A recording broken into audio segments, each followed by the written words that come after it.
In the early 1900s, in the heart of Tulsa, Oklahoma, something extraordinary was taking shape. Against a backdrop of harsh segregation laws and a society deeply divided along racial lines, a remarkable community began to rise, one built from determination, skill, and an unshakable belief in a better future. This was the Greenwood District, later celebrated as Black Wall Street. It did not start with wealth, and it certainly did not start with privilege. It began with vision. African Americans, many of them migrants from the rural South, came to Tulsa looking for opportunity. They found a city booming from the oil industry, but also bound by strict laws that confined black citizens to live apart from white neighborhoods. What was intended as a barrier became the foundation for something incredible, a self-reliant economic powerhouse. On the dusty streets of Greenwood, businesses sprang up, not just a few, but hundreds. Barber shops where neighbors exchanged news and laughter, grocery stores stocked with the freshest produce, elegant restaurants serving meals that turned strangers into friends. There were doctors' offices, law firms, theaters, churches, schools, and even luxury shops. By the height of its prosperity, Greenwood boasted over 200 thriving black-owned businesses, a level of achievement almost unimaginable at the time. The district was not just about money, it was about pride, dignity, and proving that a community, when given the chance, could build itself into a shining example of success. On weekends, the streets were alive with music, children playing, and families dressed in their best, heading to church or gathering for celebrations. There was a sense of safety, of belonging, of knowing that everyone around you had a stake in the community's future. But Greenwood's success did not happen in isolation. It stood in stark contrast to the struggles faced by many white residents of Tulsa, especially after World War I brought economic hardship. While Greenwood thrived, resentment simmered just beyond its borders. That jealousy would one day explode into one of the darkest chapters in American history, a chapter that was buried for decades. Before we uncover the truth about what happened to Black Wall Street, it is important to understand what was lost: the dreams,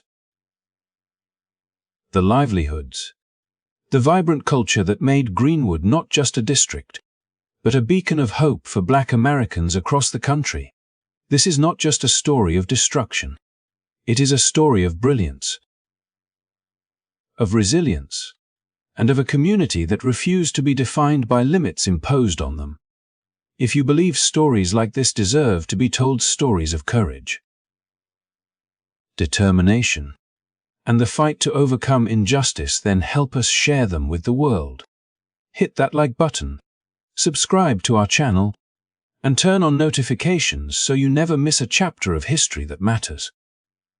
Together, we can make sure the voices of the past are heard, honored, and never forgotten. As Greenwood's streets bustled with life, it became impossible to ignore the striking contrast between this flourishing district and much of the rest of Tulsa. The rows of well-kept shops, the laughter drifting from cafes, the polished automobiles parked along busy curbs, all of it stood as a living testament to what vision, hard work, and unity could achieve. Yet outside the boundaries of Greenwood, the story was often starkly different. Many white residents of Tulsa were struggling to regain their footing in the years after World War I. The oil boom had created fortunes for some, but it had also deepened inequality, leaving others in economic uncertainty. For those already carrying the weight of hardship, the prosperity of Greenwood was not simply noticed, it was studied, discussed, and, for some, resented. The resentment was not born solely of financial strain. It was shaped by a deeper, more insidious force that had existed in America for generations: the ideology of white supremacy. In Tulsa, as in much of the nation, this ideology had found organized expression in groups that sought to preserve racial hierarchies and limit the opportunities available to black citizens. The success of Greenwood, entirely black-owned and operated, independent of white financial control, presented a living contradiction to the beliefs such groups clung to. It challenged the notion that black people could not build or sustain wealth, and in doing so, it struck at the heart of a system built on inequality. For many in Greenwood, the knowledge of this resentment was not abstract. It could be felt in the narrowed eyes that watched them in downtown Tulsa, in the way certain headlines in the local press framed black achievement with suspicion, and in the quiet warnings passed from neighbor to neighbor about where one should or should not walk after dark.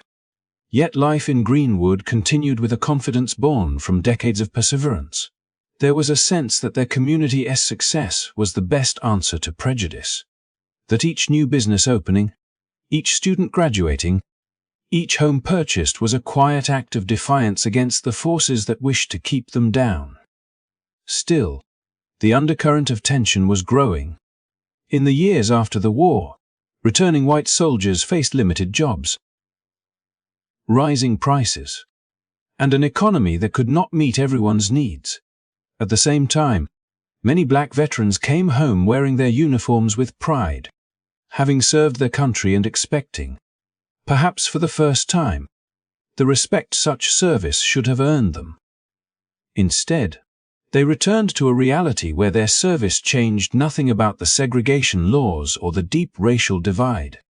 To some in white Tulsa, the sight of confident, successful black citizens, veterans among them, seemed to deepen the fear that the racial order could shift. The Ku Klux Klan, whose influence in Oklahoma was growing rapidly, seized upon these fears. Through meetings, whispered campaigns, and public displays, they fueled suspicion and hostility toward Greenwood. They cast its success not as a story of hard work and perseverance, but as something unnatural, a challenge to the way things should be. Such narratives found a receptive audience among those already burdened by their own struggles. When people are hurting, it is all too easy for them to look for someone to blame. And Greenwood, shining in prosperity while others floundered, became an easy target. Meanwhile, within Greenwood, the community pressed forward, often fully aware of the storm building around them, but unwilling to let it dictate their daily lives. On Saturday nights, the sidewalks were still crowded with couples heading to the Dreamland Theater. The sweet, rhythmic notes of jazz and blues drifted from nightclubs, mingling with the warm scent of barbecue in the air. Shop windows glowed with displays of fine clothing, jewelry, and goods that rivaled anything found in the city's white-owned districts.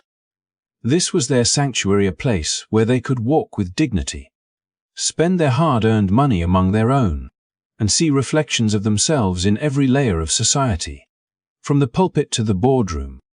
But beyond Greenwood's borders, the narrative being told was changing.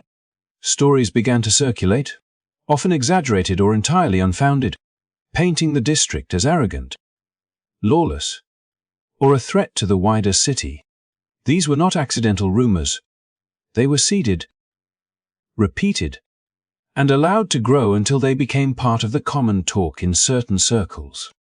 It was a quiet campaign, one that did not need formal announcements or official decrees. It worked in the background, tightening the coil of resentment with each passing month. By the spring of 1921, that coil was wound tight. To walk through Greenwood was to feel the warmth and ambition of a community at its peak.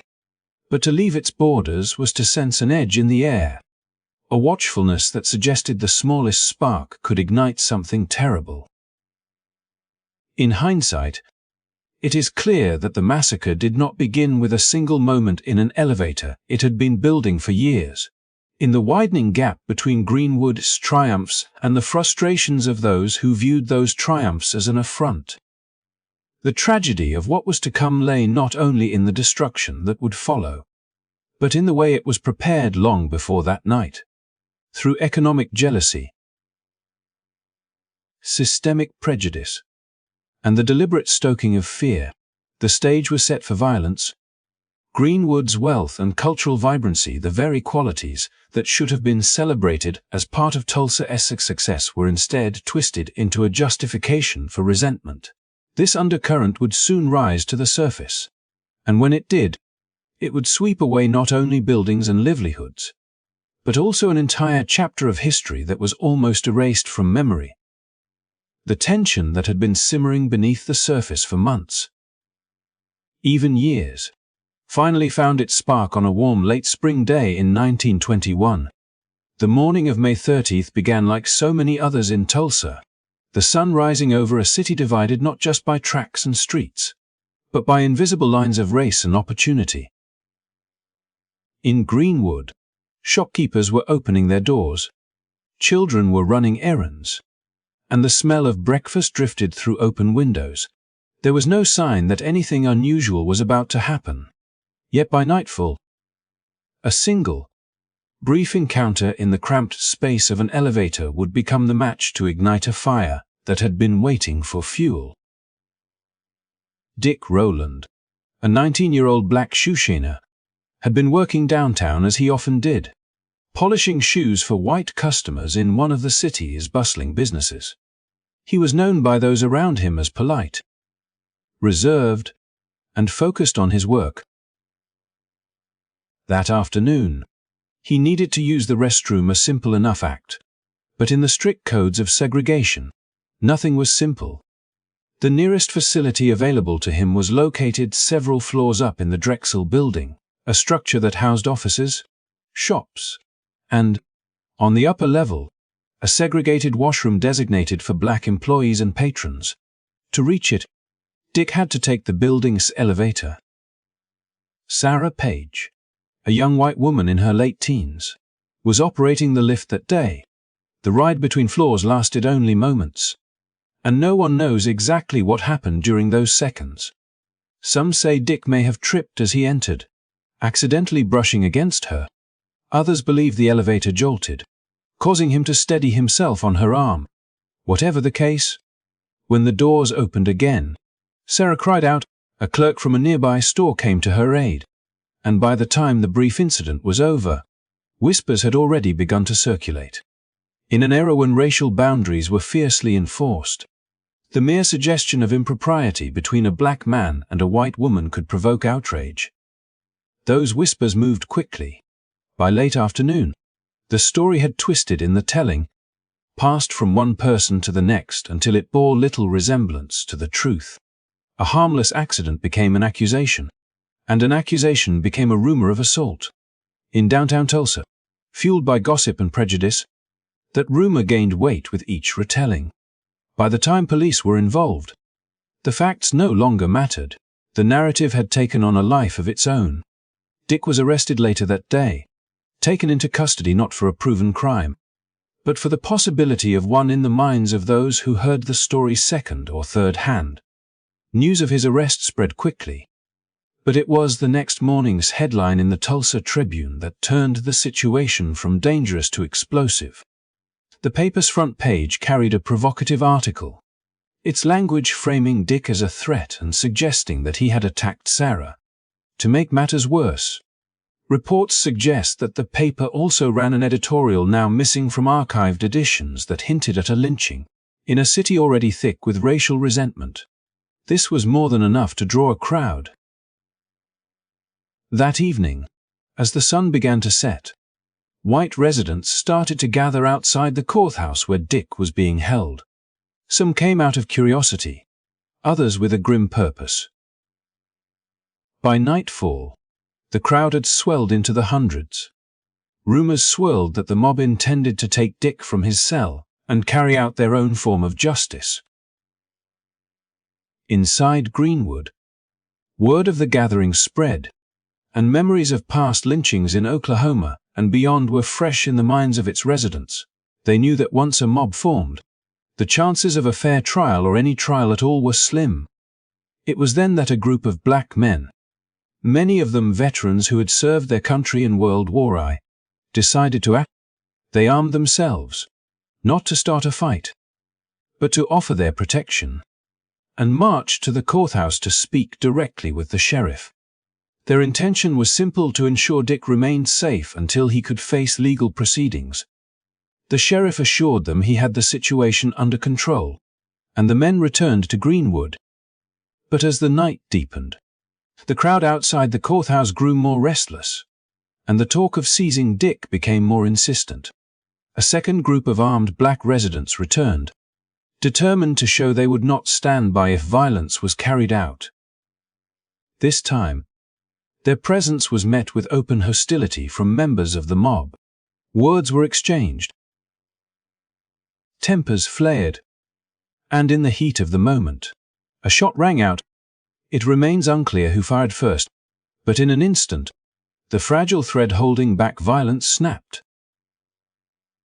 Gunfire erupted, chaos spilled into the streets, and people scattered in every direction. What began as an elevator ride between two teenagers had, through rumor, fear, and long-standing prejudice, become the spark that ignited one of the most devastating racial attacks in American history. The truth of what happened between Dick Rowland and Sarah Page that day was swallowed by the events that followed. Events that would destroy an entire community and leave scars that would last for generations. In the hours that followed, the city of Tulsa would be transformed. Greenwood, with all its beauty and success, would face an onslaught no one could have imagined when the day began. Yet even in the retelling of this tragedy, it is important to remember that what happened in that elevator was never proven to be a crime. It was the lie born from it, and the hate waiting for an excuse to rise, that brought the city to the edge of catastrophe. By the time the sun set on May 31st, 1921, Tulsa was no longer the same city it had been only a day before. What had begun as a rumor born from a brief elevator encounter had been transformed into something far more dangerous, fanned by the words printed in the local press. The Tulsa Tribune's inflammatory coverage, painting Dick Rowland as a violent threat and hinting at a lynching, was like oil poured onto embers that had been smoldering for years. Across town, conversations in barber shops, cafes, and on street corners were filled with talk of what had supposedly happened, though each retelling seemed to stray further from reality. Facts no longer mattered, emotion had taken hold, and resentment that had long been building toward Greenwood now had a focus. By evening, the courthouse where Rowland was being held had become the gathering point for hundreds of white residents. Some came because they had read the Tribune's sensationalized account and believed immediate action was necessary. Others arrived with little more than curiosity. Yet the growing size of the crowd created an atmosphere that was anything but casual. Armed men began to appear among them, their voices louder, their talk more pointed. Tension clung to the warm night air. Inside Greenwood, the news of the mob was met with a very different reaction. This was not the first time black residents had heard of a crowd forming outside a jail in Oklahoma, and history had taught them that such gatherings rarely ended peacefully. The memory of lynchings not just in faraway states but in their own region was still raw. To them, the Tribune's words and the courthouse crowd were not a debate or a misunderstanding. They were a warning that Dick Rowland's life was in immediate danger. A group of black men, many of them veterans who had returned from World War I with a fierce sense of duty and discipline, made the decision to act. They gathered their weapons, not out of aggression, but from a determination to ensure Rowland would not meet the fate so many before him had suffered. Moving together toward the courthouse, they presented a striking image. Men who had fought for their country overseas, now standing prepared to protect one of their own at home. When they arrived, they went straight to Sheriff Willard McCullough. The sheriff assured them that Rowland was safe and that he intended to prevent any harm from coming to him. Satisfied, at least for the moment, the group returned to Greenwood. But as the hours passed, the white crowd outside the courthouse swelled, and their mood darkened. Reports from those nearby suggested that voices in the mob were calling openly for Rowland to be handed over. hearing that the mob was not dispersing. A second, larger group of armed black men decided to return. Their purpose was the same as before: to show a visible, organized presence that might deter the mob from attempting to seize Roland. This time, however, their arrival was met with open hostility. Members of the crowd jeered at them, some shouting slurs, others demanding they leave. The men from Greenwood stood their ground, their weapons visible, not pointed, a silent statement that they would not stand by if violence erupted. It was in this charged moment that a confrontation occurred. Accounts vary on the exact details, but the core is clear. A white man attempted to disarm one of the black veterans. A struggle ensued, and a shot was fired. No one knows who pulled the trigger first, but that single gunshot shattered what little calm remained. In an instant, the night exploded into chaos. Gunfire broke out, sending people scrambling for cover. The orderly posture of the Greenwood men dissolved as they fought to defend themselves and retreat to safety. The crowd outside the courthouse surged in confusion and anger, and in the chaos, the idea of simply dispersing was gone. Now, there was blood in the air. And what followed was not the action of a few individuals, but the unleashing of the mob as a force. The news of the shooting raced through Tulsa with a speed that seemed impossible. Within minutes, the story of a confrontation had become one of a black uprising in the eyes of those who had long been waiting for a reason to strike back at Greenwood. Men began to arm themselves and move toward the district, while others poured through the streets spreading word that a fight had broken out downtown. The very narrative that local newspapers had been shaping, one of black defiance as a threat, now seemed, to those who already believed it, to be proven. For Greenwood, the sound of that first gunshot was the signal that the danger they had feared was no longer looming in the distance. It had arrived. Families rushed to bring loved ones indoors, while others prepared to defend their homes and businesses. No one could yet imagine the scale of what was about to happen, but they could feel the shift. The fragile line between rumor and violence had been crossed, and there would be no turning back. What had started as the defense of one young man's life was now on the verge of becoming a battle for the survival of an entire community. And in that moment, neither the truth of what happened in the Drexel building elevator nor the facts of the courthouse encounter mattered to those who had decided that Greenwood's success was an affront. The mob had its justification, and with the city's racial fault lines laid bare, Tulsa was about to descend into a night that would change it forever. The gunfire outside the courthouse had been only the beginning. As night gave way to the early hours of June 1st, 1921, Tulsa was gripped by something far darker than a simple riot. The chaos of the previous evening had set in motion an unstoppable wave of violence that now surged toward Greenwood with deadly intent. Across the city, white mobs armed themselves with rifles, pistols, and shotguns, some moving in small groups, others in larger bands, all converging on the thriving district that had, for years, stood as a symbol of black success. At first, they came on foot, advancing through the quiet streets where families had locked their doors and tried to prepare for the worst. Then came the sound of trucks and cars, engines rumbling in the dim morning light, carrying men into the heart of Greenwood. Windows were smashed, doors kicked, and the first flames began to flicker as torches found their targets. The mob's movement was methodical in some places and frenzied in others, but the intent was the same: to tear down what generations of hard work had built. Businesses that had once been filled with customers only hours before were broken into and stripped bare. Cash registers were emptied, shelves cleared, furniture dragged into the street. In some cases, looters left with stolen goods before returning to set the buildings ablaze.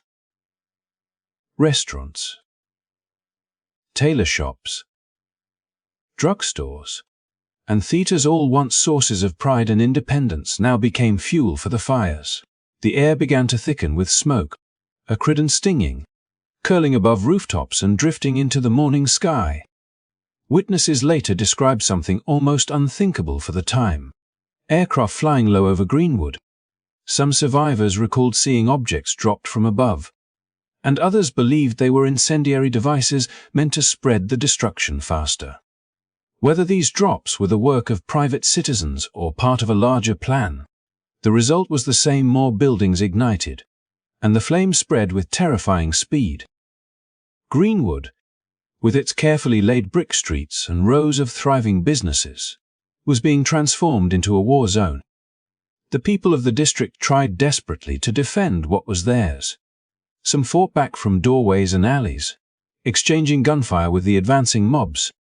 Others focused on getting their families to safety, slipping away through back streets or fleeing into the countryside. Churches that had once been sanctuaries of peace became shelters for those with nowhere else to go, though even these holy places were not always spared from the flames. By mid-morning, the destruction had reached nearly every corner of Greenwood. Entire blocks were engulfed, the roar of fire mixing with the shouts of the mob and the sharp crack of gunshots. The district's grand homes, symbols of a prosperity few believed possible for black citizens in that era, were stripped of valuables and set alight. Smoke rose in thick columns visible for miles, signaling to the rest of Tulsa that something terrible was happening, and yet, for hours, no force strong enough to stop it arrived. In this, families were torn apart. Parents searched frantically for children who had run in the panic, while elderly residents were carried or led away by neighbors. Some who tried to surrender were forced from their homes at gunpoint and marched to holding areas under guard. The violence was not just about property. It was about erasing a community's very existence, Greenwood's identity, its culture, its businesses. Its reputation as Black Wall Street was being reduced to ash in real time. As the day wore on, the destruction continued. The flames consumed everything indiscriminately, leaving behind only skeletal frames of buildings and the smoldering remnants of lives uprooted. By some accounts, airplanes continued to circle above, their presence a chilling reminder that the assault was not confined to the ground. Those who survived would later recall the feeling of being hunted, of realizing that the attack was not simply a reaction to the events at the courthouse, but something deeper, a release of long-held resentment and hostility toward Greenwood's success. By the time the violence began to subside, the district was unrecognizable.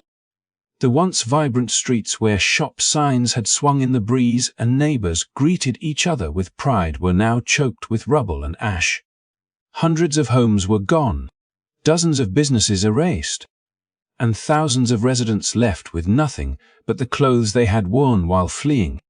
The air was heavy with smoke and silence, broken only by the occasional crack of collapsing wood or the low murmur of survivors taking stock of the devastation. What had taken years of labor, careful saving, and unwavering community spirit to build had been destroyed in less than a day. Yet even in the face of such overwhelming loss, Greenwood's story was not over.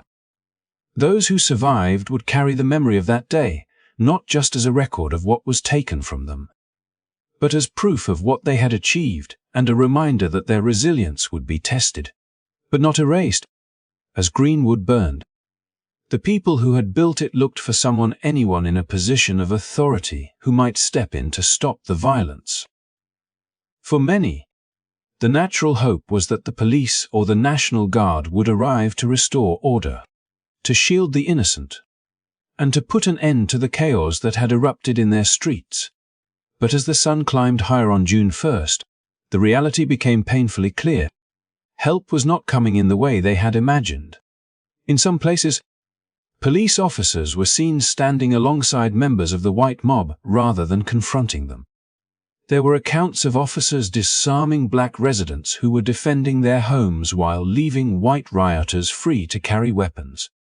To those in Greenwood, it felt less like law enforcement and more like another arm of the threat.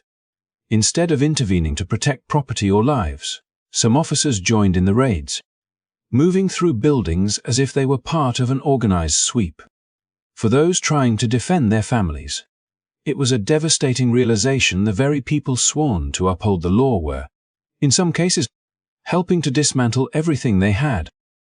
The arrival of certain National Guard units should have brought relief, but the situation was far more complicated. While there were guardsmen who tried to keep order, survivors described others who appeared to focus their efforts not on dispersing the mob, but on detaining black residents. Groups of men, women, and children were rounded up at gunpoint and marched to makeshift detention centers, stripped of their ability to protect their homes and businesses. The pattern was chilling. As black defenders were removed from the streets, the mob was left with fewer obstacles, and the destruction spread faster. In the midst of the smoke and the noise, Greenwood's residents found themselves caught in a narrowing space. Fires raged unchecked while armed white men moved from block to block, looting, burning, and driving people into the open where they could be corralled. The presence of official uniforms, whether police badges or National Guard insignia, no longer meant safety. For some, it meant the end of any hope that their property might be spared. The coordination between the mob's movement and the absence, or misdirection, of protective forces only deepened the sense that this was not chaos without aim, but destruction allowed to run its course. The violence spread with alarming speed. Blocks that had been untouched in the early morning were ablaze by midday. Families who thought they might hold out a little longer realized they had no choice but to run, often leaving behind everything they owned. The streets became a churn of fleeing residents, advancing mobs, and the occasional line of armed men in uniforms whose loyalties were now uncertain. Smoke blurred the outlines of familiar landmarks, and the crack of gunfire echoed from directions that had been quiet only moments before.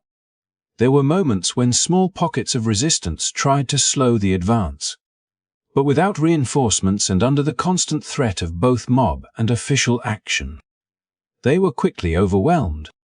The absence of a strong, protective response meant that the destruction moved like a tide, steady, consuming, and seemingly unstoppable. The sight of flames consuming a home while an armed officer stood nearby without lifting a hand to stop it would stay burned into the memories of survivors for decades.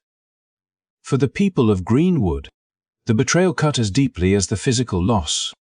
They had built a community under the rules imposed by the larger city, obeying laws that kept them separate but, in their eyes, allowed them the space to create something of their own. They had paid taxes, served in wars, and contributed to Tulsa's prosperity. Now, in their moment of greatest need, the institutions that were supposed to protect them either turned away or actively took part in their undoing. By the time the worst of the violence began to ebb, much of Greenwood lay in ruins. The speed with which the destruction had swept through the district was due in no small part to the failure and, in some cases, the choice of those in authority to act against the mob. It was a bitter truth that survivors would carry with them, a reminder that the lines between order and chaos can vanish entirely when those tasked with upholding justice choose not to stand in its defense. The fires eventually burned themselves out, but the damage had already been done. Homes, businesses, churches, and schools had been reduced to ash and rubble.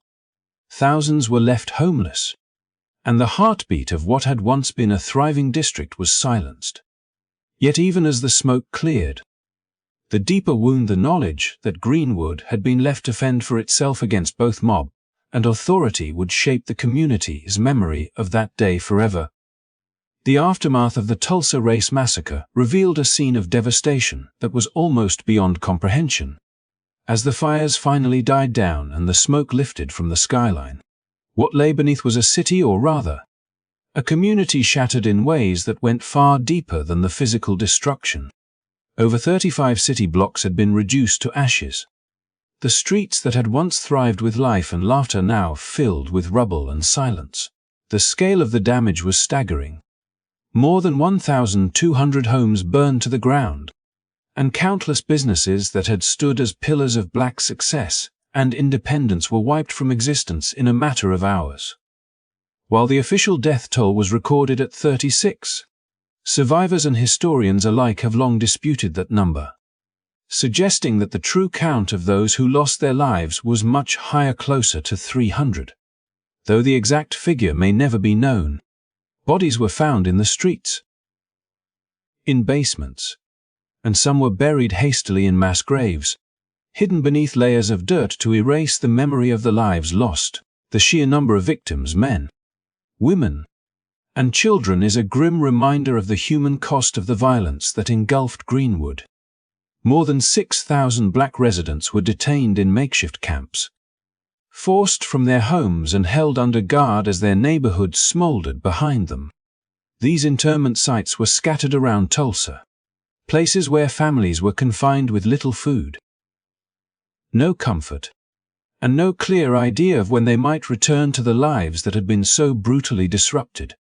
The trauma of being uprooted, stripped of their property, and treated like prisoners compounded the shock and grief of those who survived the massacre. The physical destruction was staggering, but it was only one part of the story. What made the massacre so devastating was the erasure of an entire way of life, a flourishing community of entrepreneurs, doctors, teachers, and families who had built something extraordinary despite systemic barriers and hatred. The losses were not just material but cultural and psychological. Greenwood had been a beacon of black achievement and self-reliance, often called Black Wall Street because of its remarkable economic vitality.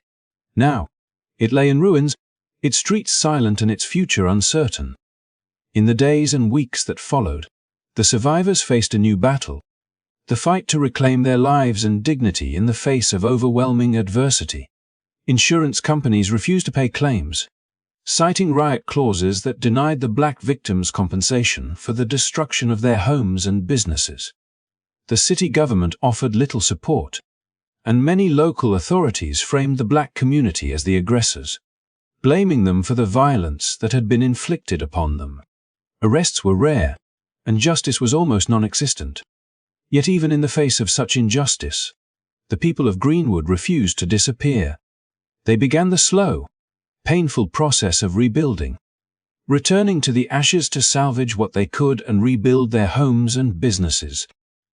Their resilience became a testament to the strength and determination of a community that had been determined to thrive, not just survive. The Tulsa Race Massacre stands as a harrowing chapter in American history, one that was hidden for decades from public discourse, school textbooks, and national memory. It serves as a powerful reminder of the deep wounds inflicted by racial violence and systemic injustice, and the enduring need for acknowledgement, education, and reparations. The stories of those who lived through the massacre and their descendants continue to echo today, calling for truth, justice, and healing in a nation still grappling with the legacy of its past. In the wake of the destruction that had ravaged Greenwood, the survivors faced yet another bitter truth. The institutions meant to protect and support them now turned their backs. With their homes reduced to ashes and businesses looted or burned to the ground, many residents sought to rebuild by filing insurance claims only to be met with cold refusals. Insurance companies, instead of recognizing the devastation caused by the violent attacks, invoked so-called riot clauses in their policies. These clauses, designed to exclude coverage for damages caused during riots or civil disturbances, were used as a legal shield to deny virtually every claim submitted by black residents. This blanket rejection of claims crushed any hope of quick recovery for the families and entrepreneurs who had once thrived in Greenwood. For many, their insurance had been the safety net they depended on to secure their property and livelihoods. But now it was ripped away, leaving them with nothing. The devastating impact was more than financial. It was a clear message that their suffering was not only ignored but dismissed as undeserving of compensation or justice. Meanwhile, the city's officials and local press worked to rewrite the narrative of what had happened, shifting blame away from the white mobs who had committed the violence and onto the black community itself. In newspapers and official statements, the survivors and residents of Greenwood were portrayed as the aggressors accused of inciting the unrest and bringing destruction upon themselves. This scapegoating was a deliberate attempt to obscure the truth and justify the actions of those who had carried out the attacks. The police chief at the time, John Gustafson, was among the voices that publicly accused the black community of starting the violence. His statements reflected a widespread refusal within law enforcement to acknowledge the role that white mobs and complicit officials played in the massacre. Instead of investigating or holding the perpetrators accountable, the authorities chose to defend those who had unleashed the destruction. Justice was nowhere to be found in the months and years that followed. Despite the scale of violence, life, and destruction, there were no arrests made related to the massacre. No one was convicted for the arson, looting, or murder that decimated Greenwood. The legal system, rather than serving as a means to bring closure or restitution, effectively swept the events under the rug. This absence of accountability deepened the wounds of the survivors and sent a chilling message that such atrocities could be committed with impunity. The silence surrounding the massacre extended beyond the courtroom and city hall. For decades, the events of Tulsa were omitted from history books, school curriculums, and national conversations. The story of Black Wall Street's rise and violent fall was effectively erased from public memory, leaving generations unaware of the thriving community that had existed and the horrors it had endured.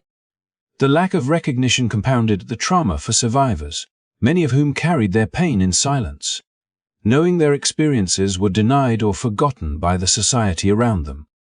Despite the efforts to bury the truth, the spirit of Greenwood's residents remained unbroken. In the face of institutional neglect and injustice, they worked to rebuild their community, drawing strength from their resilience and hope for a better future. The denial of insurance claims and the refusal of justice only fueled their determination to preserve the legacy of Black Wall Street, a symbol of achievement, pride, and perseverance against overwhelming odds.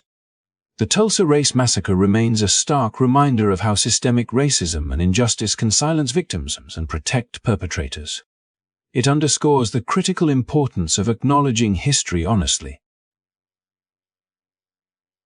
pursuing accountability, and working toward reparations that address the deep scars left by such violence.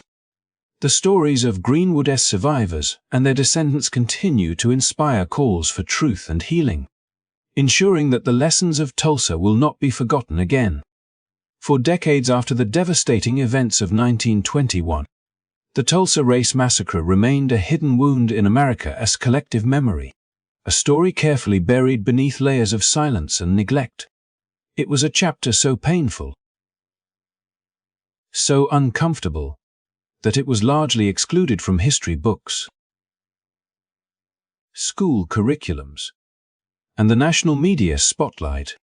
Generations grew up unaware that a thriving black community once flourished in Tulsa's Greenwood District, only to be violently destroyed in a matter of hours. The erasure was so thorough that many people, even those living in Tulsa, had no knowledge of the massacre well into the late 20th century. This absence from public discourse was not accidental. The massacre was intentionally swept under the rug by city officials, newspapers, and even state authorities, all of whom sought to suppress the truth and protect the image of Tulsa as a peaceful and prosperous city. Official records were destroyed or altered, and laws were passed discouraging public discussion of the events. Survivors and their families were often pressured into silence, living with their trauma in isolation as the rest of the country moved on without acknowledgement. Schools played a major role in this suppression. Textbooks omitted the massacre, and educators avoided the topic altogether, leaving a gap in the understanding of American history that persisted for decades. Without formal education on the subject, many people only learned about the massacre through family stories or personal research.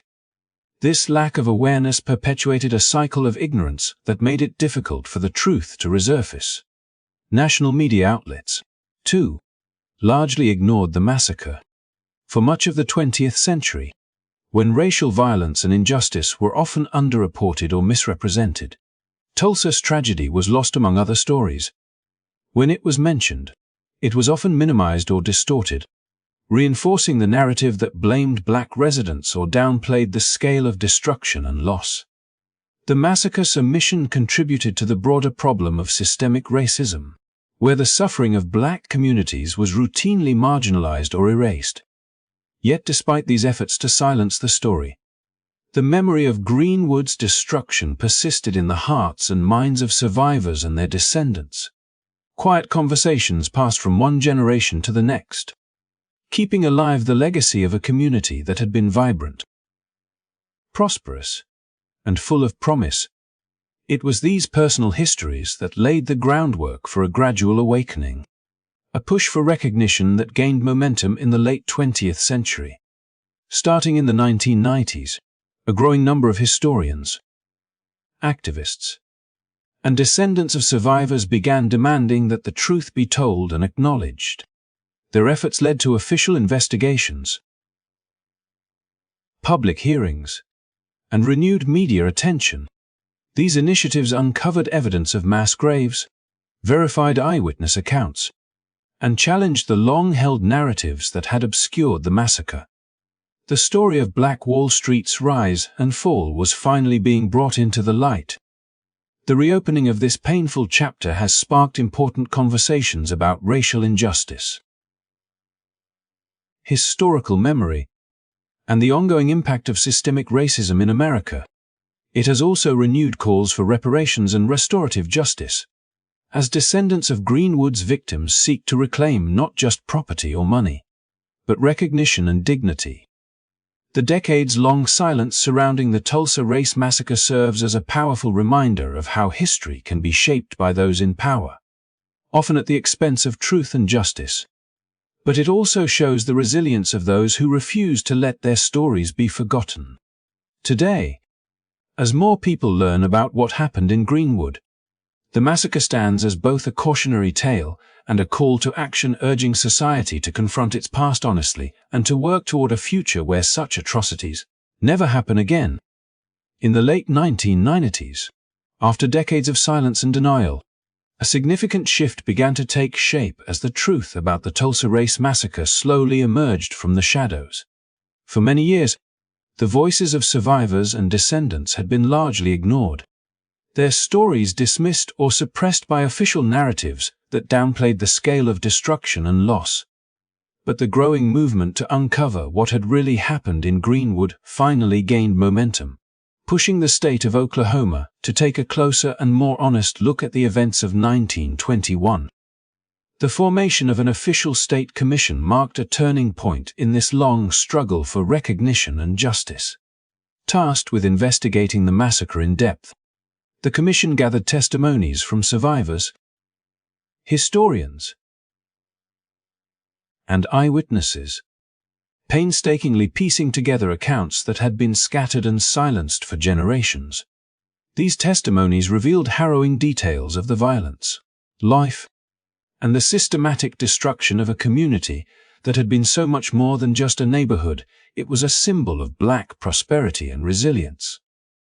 One of the Commission's most groundbreaking findings was the confirmation of mass graves where victims of the massacre had been buried in secret.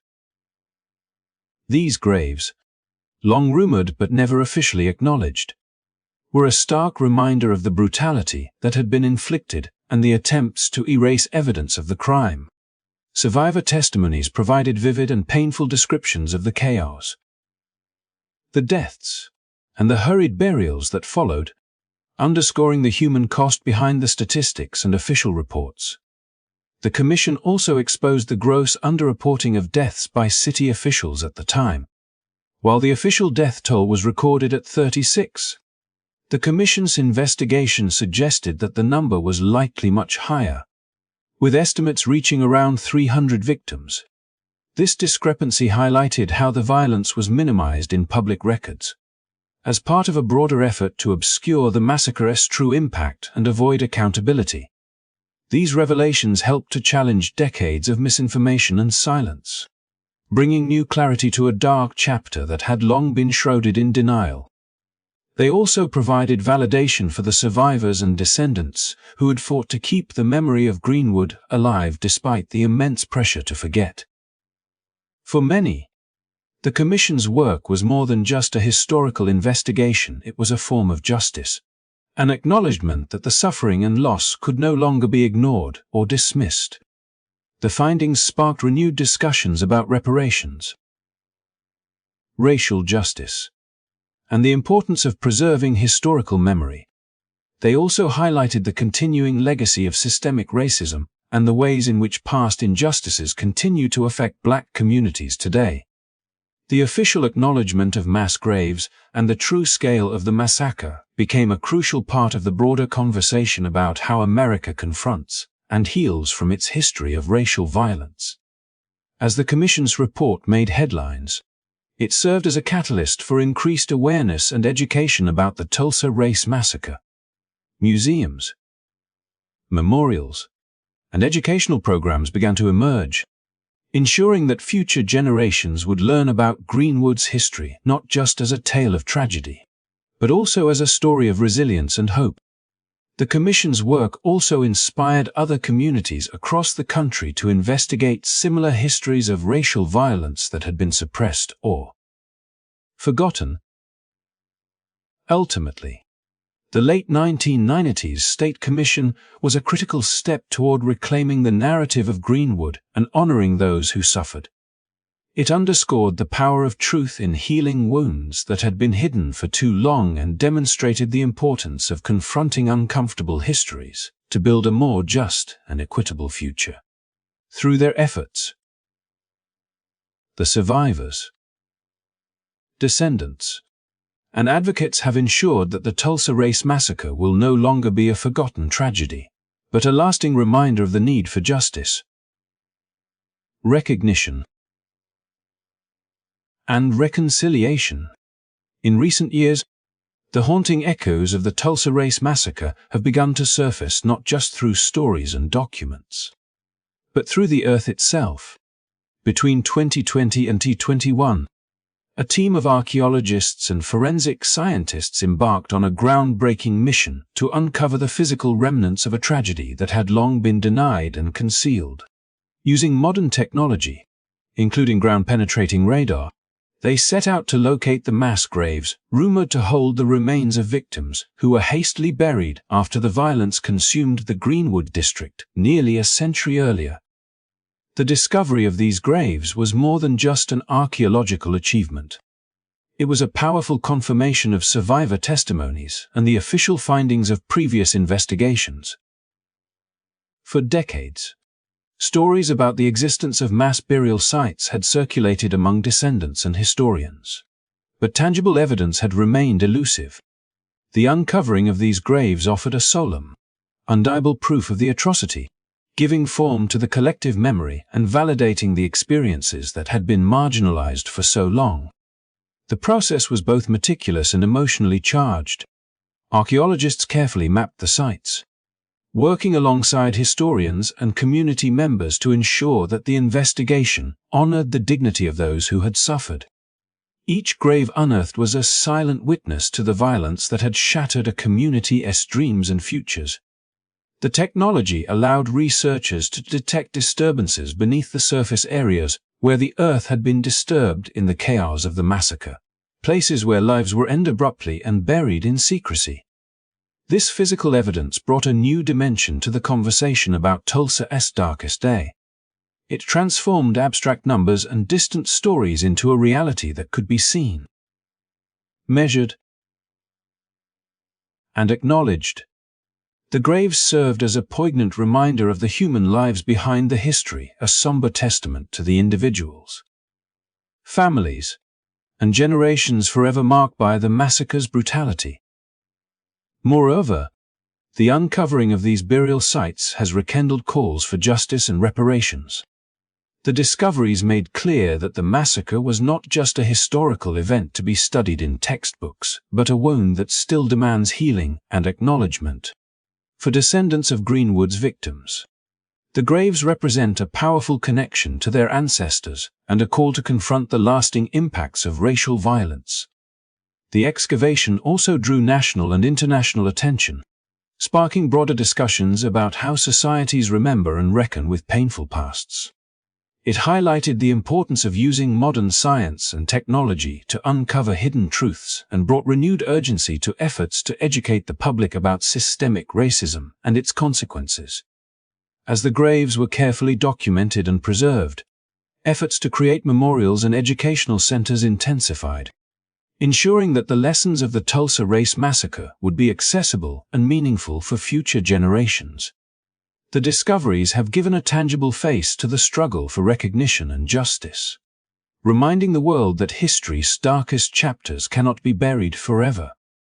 Through this work, the legacy of Black Wall Street is being reclaimed not only in memory, but in the physical landscape itself, as the soil of Greenwood yields the secrets it had long held.